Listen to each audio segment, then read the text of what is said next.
Bonjour et bienvenue dans notre programme Glorieuse Destinée. Nous allons passer ces quelques moments ensemble autour de la parole de Dieu.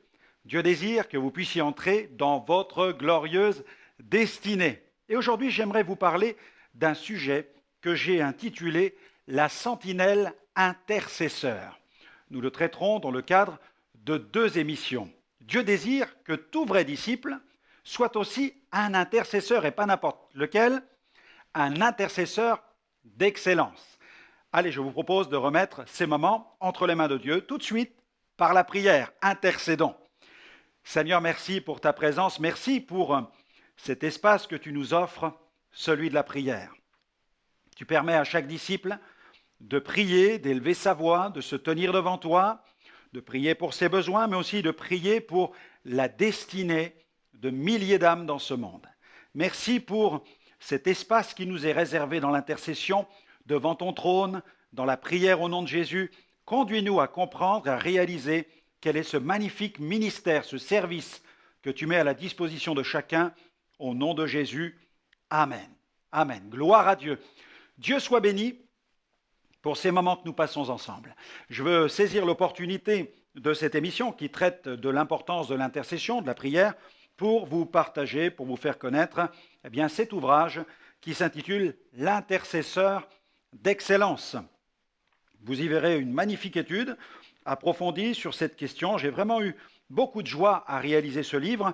Il traite de l'intercesseur, ses attitudes, les objectifs de l'intercesseur, le programme quotidien de prière d'un intercesseur, les tueurs de l'intercession et l'intercession selon les critères que Jésus a enseignés. Alors n'hésitez pas, dirigez-vous dans notre boutique, vous pourrez le retrouver et ainsi poursuivre, approfondir, bien sûr à la lumière de la Bible, ce sujet tellement important de l'intercession. Et maintenant, le moment est venu de marquer une pause adoration, une pause célébration, avec un groupe que j'apprécie beaucoup, le groupe Horizon qui nous chante « Remplis-moi ». Eh bien, c'est notre prière. Oui, Seigneur, remplis-nous du Saint-Esprit. Allez, on se retrouve dans quelques instants.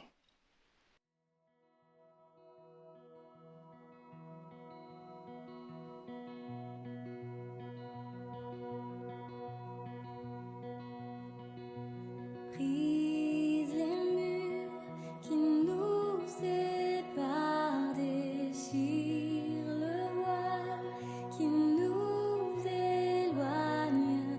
Laisse-moi explorer tous tes mystères.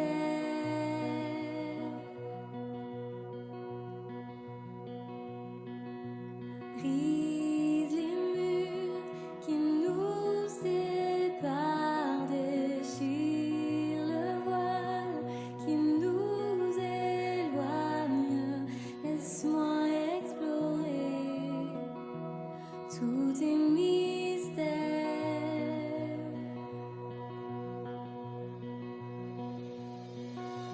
Saint-Esprit, viens, remplis-moi. Saint-Esprit, viens, remplis-moi. Brise les chaînes et rends-moi libre.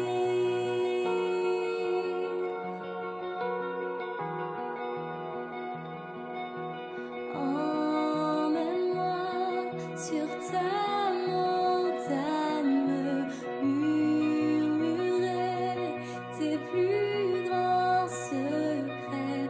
Laisse-moi te toucher, m'élever.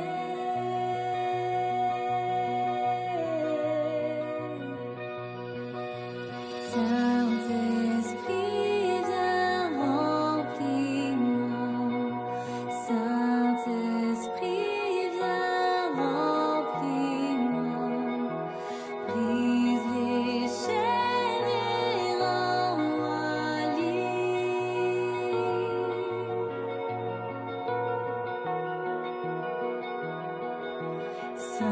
Saint-Esprit, viens, remplis-moi.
Merci au groupe Horizon pour cette belle interprétation, cette exhortation à rechercher la plénitude du Saint-Esprit.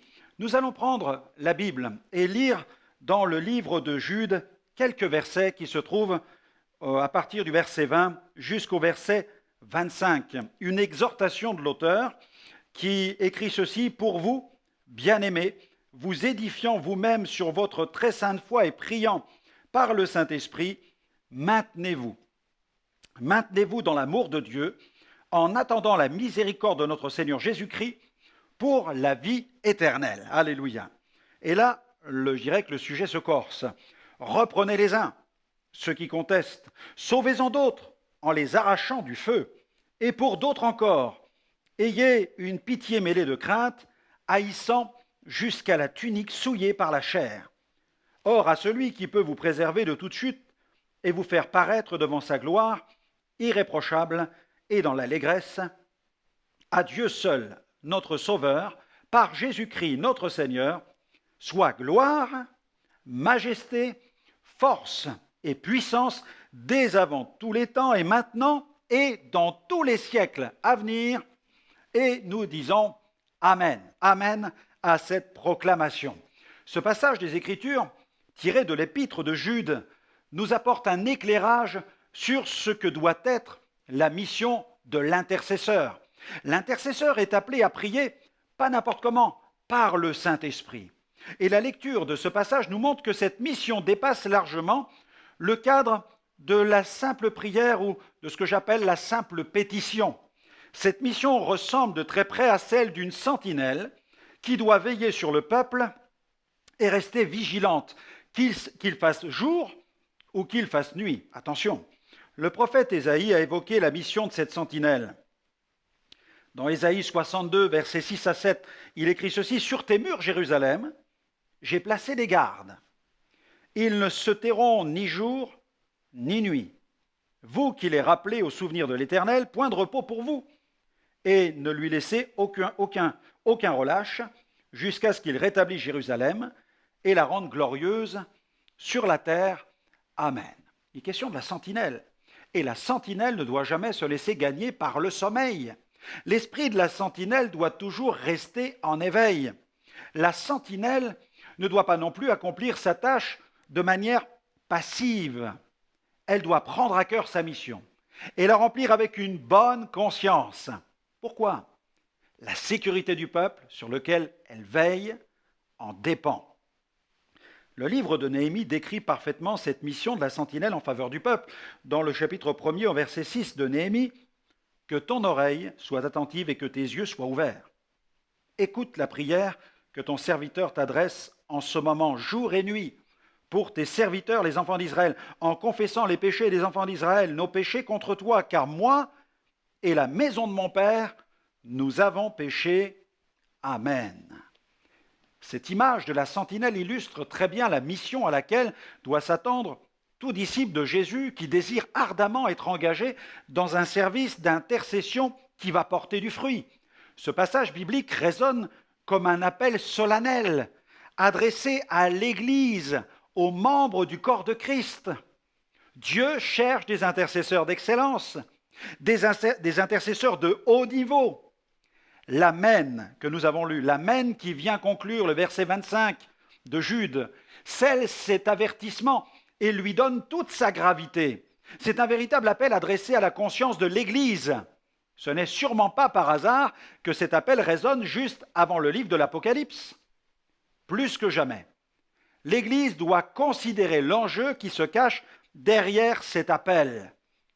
Les temps sont troublés. Le peuple de Dieu doit être un peuple averti.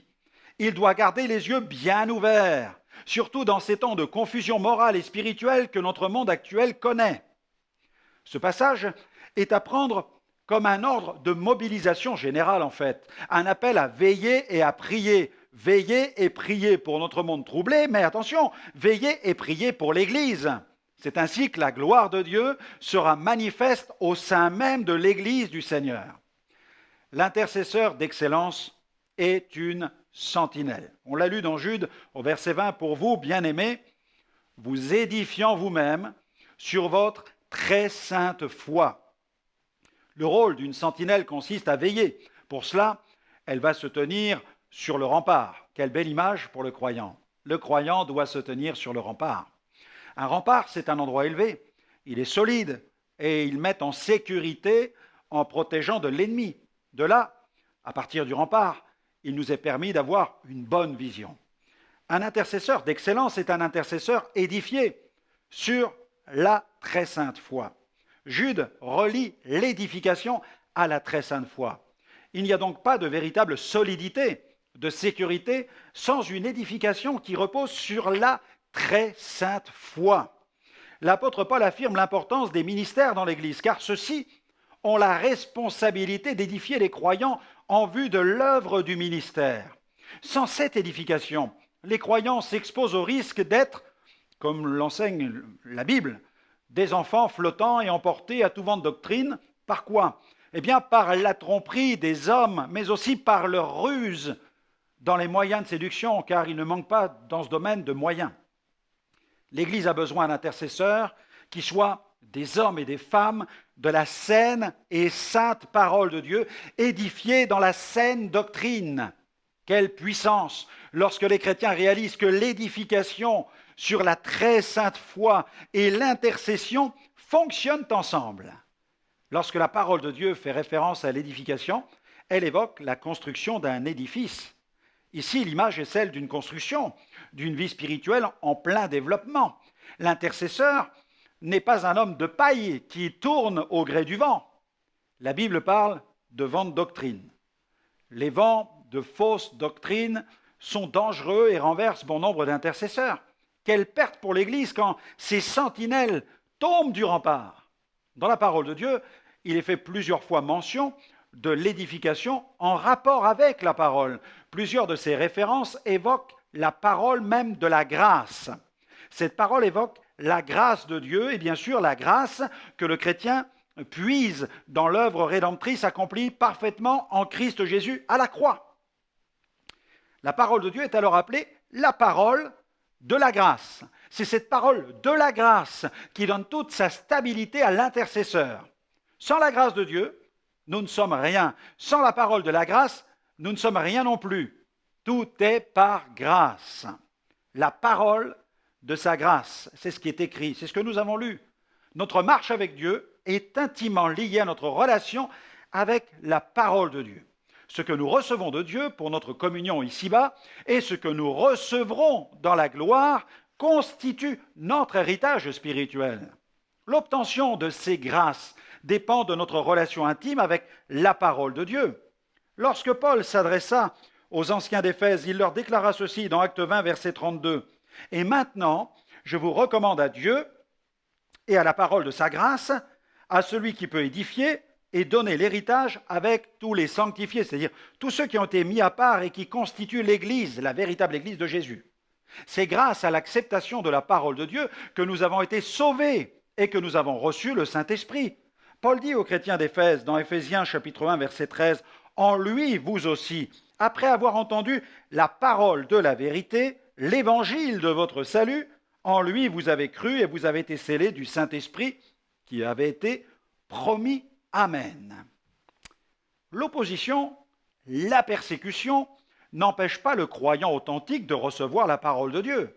L'intercesseur d'excellence ne s'effarouche pas lorsque le combat fait rage.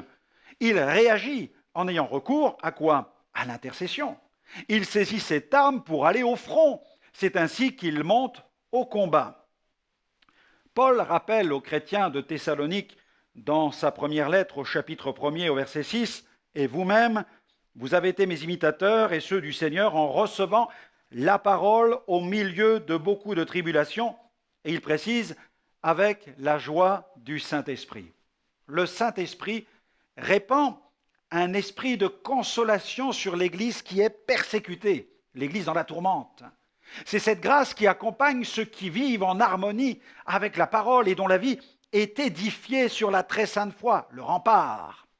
Une autre parole nécessaire à la croissance du croyant et de l'intercesseur, c'est la parole qui est inspirée. Une parole de grâce, on l'a vu, une parole inspirée. Nous touchons ici directement aux dons spirituels et plus particulièrement aux dons d'inspiration.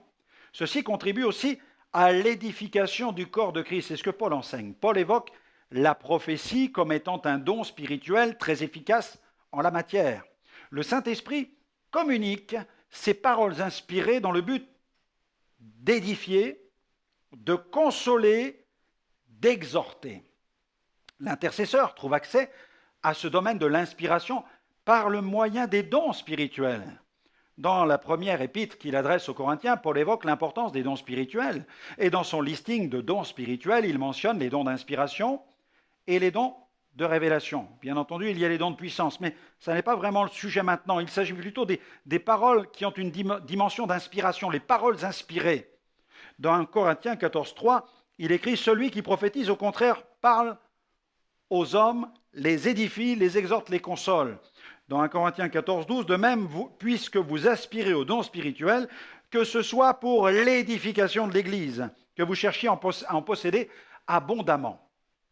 Dans 1 Corinthiens 14, 26, que faire donc, frères, lorsque vous vous assemblez, les uns ou les autres parmi vous ont-ils un cantique, une instruction, une révélation, une langue, une interprétation, que tout se fasse pour l'édification. Le disciple de Jésus doit toujours rechercher la dimension de l'édification. Lorsque Paul écrit aux chrétiens de l'Église de Rome, il insiste sur l'importance de l'édification mutuelle. Dans Romains 14, verset 19, ainsi donc, recherchons ce qui contribue à la paix et à l'édification mutuelle. Au chapitre 15, au verset 2, que chacun de nous complaise au prochain pour ce qui est bien en vue de l'édification. Une parole de grâce, une parole inspirée. Cette parole de grâce, l'intercesseur, nourri de la parole de la grâce, est équipé de paroles inspirées. Il est alors un canal. Il va être un canal de bénédiction et pour donner une parole de grâce à celui ou à celle qui a besoin d'une telle parole. Paul met en garde le disciple de Jésus. Dans Éphésiens 4, verset 29, qu'il ne sorte de votre bouche, notons-le bien, aucune parole mauvaise. Mais s'il y a lieu, notons-le, quelques bonnes paroles. Quel genre de paroles? Il précise qui servent à l'édification et communiquent une grâce à ceux qui l'entendent. Dans Éphésiens 4, 16, c'est de lui et grâce à tous les liens de son assistance que tout le corps, bien coordonné et formant un solide assemblage, tire son accroissement selon la force qui convient à chacune de ses parties. Il parle de l'Église qui est un corps et s'édifie lui-même dans la charité, c'est-à-dire dans l'amour. La sentinelle se tient sur le rempart. Elle s'édifie par la connaissance de la parole de la grâce. Elle communique des paroles inspirées et des paroles de grâce. Notez bien, il y a la parole de la grâce, mais il y a aussi des paroles de grâce. Vous désirez devenir une sentinelle intercesseur d'excellence, mais vous ne savez pas à quoi cela vous engage? Alors c'est le moment de franchir le pas et de découvrir l'intercession selon les critères de Jésus. Ces critères donneront à votre intercession toute sa puissance et son efficacité. N'hésitez plus, répondez à cet appel, procurez-vous ce livre, L'intercesseur d'excellence, sur notre site www.gospelvision-international.com. La sentinelle intercesseur doit veiller sur le rempart. Nous avons lu le verset 20 de Jude, priant par le Saint-Esprit. Priant par le Saint-Esprit. La prière à l'écoute du Saint-Esprit. L'apôtre Paul fit cette demande aux chrétiens d'Éphèse, dans Éphésiens 6, verset 18. « Faites en tout temps par l'Esprit toutes sortes de prières et de supplications. Veillez à cela avec une entière persévérance et priez pour tous les saints. Amen. » Beaucoup de livres ont été écrits sur le sujet de l'intercession, beaucoup de conseils sont donnés pour exercer ce ministère, mais n'oublions jamais que le Saint-Esprit joue un rôle important dans le ministère de l'intercesseur. Il est la source principale d'inspiration de l'intercesseur d'excellence.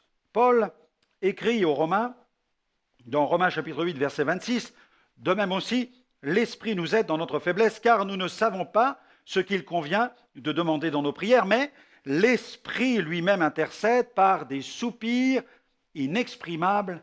Amen. » Le verbe « aider » a été traduit à partir du grec et ce verbe comporte plusieurs dimensions. La dimension suivante, c'est-à-dire se tenir tout au long avec quelqu'un, s'efforcer d'obtenir avec les autres, aider dans l'obtention de quelque chose. C'est comme saisir avec quelqu'un, on va porter ensemble quelque chose. Le texte original nous apporte un véritable éclairage sur le sens de l'intercession. L'intercession n'est surtout pas quelque chose de passif. Certains trouvent parfois la prière ennuyeuse. S'ils découvraient l'intercession, ils changeraient immédiatement d'avis. C'est un véritable duo, un ministère que le croyant exerce sous la conduite du Saint-Esprit. Le Saint-Esprit nous accompagne donc tout au long de l'intercession. Il nous aide à obtenir les exaucements nécessaires. Il nous aide à saisir la victoire. Nous triomphons ensemble. Et puis, parlons d'un domaine de l'intercession, la prière en langue. La prière en langue joue un rôle important dans l'intercession. Cette prière est édifiante. En effet, dans 1 Corinthiens 14,4, Paul écrit « Celui qui parle en langue s'édifie lui-même. Celui qui prophétise édifie l'Église. » Même si cette prière est inintelligible sur le plan naturel, soyons certains qu'elle n'est pas inutile. Pourquoi le Saint-Esprit donnerait-il des dons inutiles d'ailleurs? Un outil, un instrument, un ustensile remplit toujours un rôle, une fonction. Le parler en langue, c'est un cadeau du Père, et le Père donne toujours des cadeaux dans un but bien précis. Et ce cadeau, ce don, entre directement dans le cadre de notre communion avec Dieu par le Saint-Esprit, au service de notre ministère d'intercession. Le mot grec employé pour édifier est oikodomeo, il signifie bâtir, rebâtir, édifier, construire, s'édifier, mais aussi porter. C'est comme bâtir une maison, comme bâtir un immeuble, construire, et depuis les fondations, c'est bâtir quelque chose, remettre en état, rebâtir, réparer. Cette prière nous met en contact avec le Saint-Esprit qui est la source de toute révélation divine. Devenir fils de Dieu, c'est avoir accès à d'immenses privilèges. Paul parle de ce que nous avons reçu par sa grâce et de toute cette dimension de la communion dans le Saint-Esprit. Il ne parle pas uniquement de la prédication de la croix. Par le baptême de l'Esprit, Dieu nous donne encore plus accès aux privilèges des fils. Dieu soit béni pour la prédication de la croix. Mais il y a aussi toute la dimension du Saint-Esprit qu'il nous faut explorer. C'est aussi cela la promesse du Père. Dans l'accès au baptême dans le Saint-Esprit, nous sommes directement introduits dans l'univers des dons spirituels. La réception de cette puissance est comme la clé qui ouvre l'accès à cette dimension du surnaturel que le Père veut voir se développer dans le cœur de ses fils. Cette prière est supranaturelle. Voilà ce que dit Paul aux Corinthiens dans 1 Corinthiens chapitre 14, verset 14. « Car si je prie en langue, mon esprit est en prière, mais mon intelligence demeure stérile. » Cette prière marque aussi une différence entre l'effort intellectuel de la prière dans une langue qui est celle qui est maternelle, une langue qui est donc réfléchie, construite, pensée, alors que la prière en langue est une prière dans et par l'esprit de l'homme. Bien entendu, l'esprit de Dieu participe dans l'expression de cette prière. En fait, il la booste. Parfois, lorsque nous prions, nous rencontrons des limites intellectuelles et même spirituelles, car nous ne savons pas tout sur le plan rationnel et encore moins sur le plan spirituel. Mais la prière en langue surnaturelle vient suppléer la prière naturelle. Nous ignorons tant de choses sur ce qui se passe dans l'invisible. De même, si le monde spirituel s'ouvrait à nos yeux, pourrions-nous le comprendre? Pourrions-nous le supporter? Nous ne fonctionnons qu'avec 5 sens naturels. En dehors de cela, nous avons besoin du sens spirituel de la foi. Quel repos pour l'intelligence d'emprunter la voie de la prière en langue. Souvent, quand nous sommes assaillis par les soucis et que nous ne sommes plus capables de prononcer une simple prière, nous nous mettons à prier en langue et les soucis se dissipent. Alors, découvrez cette prière, recevez le baptême dans le Saint-Esprit, découvrez la dimension de la prière en langue comme l'enseignent les Saintes Écritures et vous allez pouvoir explorer cet univers magnifique des dons spirituels. C'est un monde nouveau que Dieu met devant vous, celui du Saint-Esprit. Voilà, notre émission se termine. J'espère que vous allez saisir l'opportunité de mettre en pratique tout ce que vous avez entendu. N'hésitez pas à nous retrouver sur notre site web www.gospelvision-international.com. Vous allez y trouver un grand nombre d'émissions en replay. Vous pourrez les regarder et approfondir votre connaissance de la parole. Cela va vous faire un tel bien sur le plan spirituel. Alors que le Seigneur continue de répandre sa grâce magnifique sur votre vie et qu'il vous fasse pleinement entrer dans votre glorieuse destinée. Que Dieu vous bénisse et à très bientôt.